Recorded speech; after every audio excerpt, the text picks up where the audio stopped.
Oklahoma had their spring game yesterday in Norman.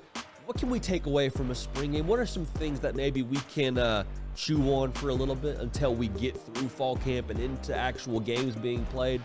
Make sure you're subscribed right here, because if you haven't noticed, we're talking about a spring football game the morning after it happened.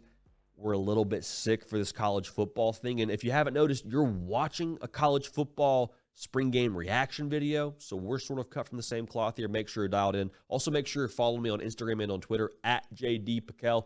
Want to hear from y'all there, so I appreciate y'all in advance for both those things. Deion Burks. That's the analysis. Deion Burks is an absolute savage. Purdue transfer went off yesterday. Like, there was a lot of buzz around that name during spring practice. And you say, okay, well, maybe he's a guy that, he did good things behind closed doors, so we'll see how much burn he really gets in the spring game. 174 yards, 2 touchdowns on 5 catches. And the thing that was impressive to me, it wasn't just a thing where Deion Burks was stretching the field for you with Jackson Arnold playing quarterback. Because, yes, he did that. Yes, he beat his man and was able to have 2 long touchdown catches. But also, when they got him the ball horizontally, he was making dudes miss. He was getting north and south. Like, he is going to be a real deal weapon for you.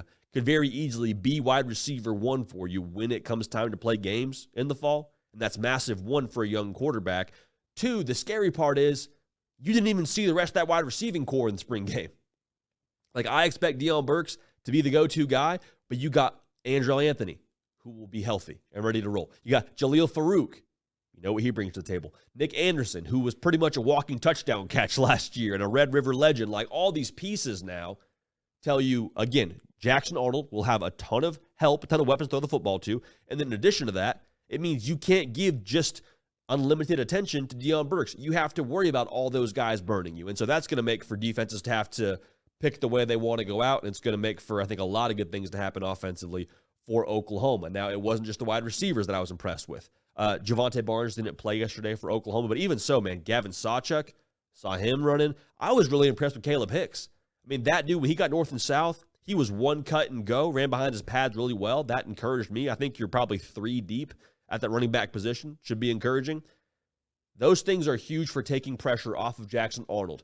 Yes, the wide receiver core we just mentioned, but running the football in the SEC, you can't be one-dimensional in that conference. And Oklahoma fans, I think your defense is more than ready to roll in that conference. We'll talk about that here in a second. But, like, if you go out there and you're not able to generate something on the ground, and defenses can just pin their ears back and get after your quarterback, or play in a prevent kind of defense and just say, hey, if you're going to beat us throwing the football, it's not going to be because we didn't scheme it appropriately. Like, that's going to be a thing that I think teams will have to account for going forward, is them running the football, and that's only going to favor Jackson Arnold and his progress. 10 for 20 was Jackson Arnold, 2 touchdowns, both the Deion Burks we mentioned. Looked really in control because we saw him in that bowl game, and it was obviously a different atmosphere than a spring game because he wasn't wearing that non-contact jersey. But I think what we've seen now, getting the course of spring practice as the guy in Norman, getting all those first-team reps, getting synced up with his wide receivers, getting adjusted to the speed of college football, that's going to pay dividends for him. It's something that I think he was lacking a little bit in that spring, or in that game against Arizona in the bowl game. That was different than the spring game. He looked in command. He looked in control. It's only a spring game. Take what you want, but I hope he kept receipts from that game against Arizona. I hope he saved a lot of those tweets that were going out about how Jackson Arnold wasn't going to be anything, how Oklahoma should go to the portal for a quarterback. I mean, like, there was a lot of things said that I don't think were fair about Jackson Arnold, and I think he's going to make those folks look very foolish when it comes time to play games in the fall, and I think you got a little appetizer from that yesterday. 10 for 20, it is what it is. I'm not concerned about the completion percentage right now. I just like seeing the flashes from him yesterday in that kind of a setting. We know who this defense is. The spring game didn't tell me anything new about the defense. 79% of the production from last year is back. Most notably, Danny Stutzman. Ethan Downs was a havoc wreaker yesterday. That should be encouraging to folks. PJ Adebawore also looked really good off the edge. If he can be a dude for you in 2024, that would only make Oklahoma more menacing. I don't have any concerns about the defense heading to the SEC. Everyone talks about trench play. Everyone talks about the big boys up front. You got to have it in the SEC. I think Oklahoma has that their first year on the defensive side of the football. They're going to hold up their end of the bargain. And that's going to be massive for all the pieces they're breaking in offensively, most notably a Jackson Arnold and a new set of play callers. So when you talk about the governor for Oklahoma in 2024, and we don't really have negatives coming out of spring for most of these teams. You have areas of attention. The area of attention for everyone in Norman, it's not a secret, it's the offensive line. That's not saying that they can't be solid in that unit. It just means you're essentially a whole new operation up front there. I think a lot of what we have to see there is just being able to be serviceable. Because if you can be serviceable, that means that you give your quarterback the ability to utilize the weapons. It means you give those weapons the ability to get open. It means you give your running back room the ability to have some multi-dimensional impact on the offense. If you can be multifaceted offensively in the SEC and your offensive line can hold serve, like, they're going to get that over total. So we're not making a win-loss prediction right now, but I just want to make sure we're on the same page here. That 7.5 win total number, Oklahoma will go over that if the offensive line is able to be serviceable. Not dominant, serviceable. I do think it's worth noting that Seth Luttrell and John Finley are going to help this offensive line with how they scheme it up.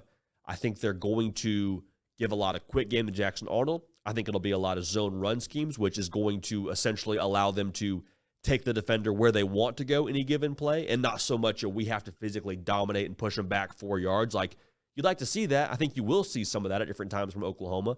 But overall, they're going to do everything they can to help this offensive line with other variables across the board here. So Oklahoma, year 3 of the Venables era underway.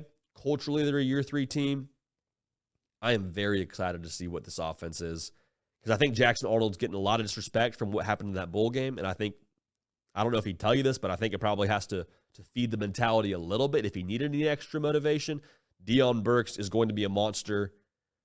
I can't wait. It's going to be a lot of fun in Norman this year. I can't wait to watch it. Make sure you're dialed in right here, because we're going to talk a lot about all things college football, including your Sooners.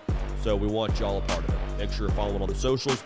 JD Pickell, at JD Pickell, on Twitter and on Instagram. Let me know how y'all felt yesterday coming out of spring ball. Love y'all. Appreciate y'all. Going to keep this party rolling, and we will see y'all next time.